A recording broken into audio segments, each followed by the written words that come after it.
रेल्वेच्या प्रवाशांना आता दिलासा मिळणार आहे। त्याचं कारणही काहीसं तसंच आहे।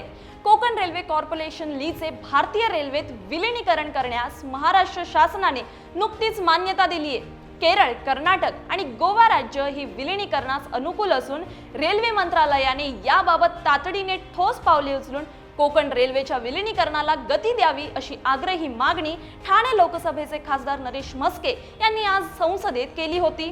खरं तर कोकण रेल्वेची स्थापना ही 1990च्या दशकात झाली। तसेच वास्तविक मूळ करारामध्ये 10 वर्षाच्या आत कोकण रेल्वे कॉर्पोरेशनचे भारतीय रेल्वेत विलीनीकरण होणे अपेक्षित होते।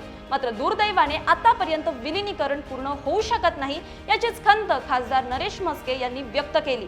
कोकण रेल्वेची क्षमता ही 175% वापरली जाते। मात्र निधीची मोठी कमतरता असल्याने नवीन प्रवासी गाड्या आणि माल वाहतूक गाड्यांची सुरुवात या मार्गावर होऊ शकत नाहीये। आता या विलीनीकरणामुळे काय फायदे होऊ शकतात तर प्रवाशांना अधिक सुरक्षित आणि वेगवान प्रवासाचा अनुभव मिळेल। अपघात प्रतिबंधक उपाययोजना राबविल्याने गाड्यांचे वेळापत्रक अधिक नियमित राहतील।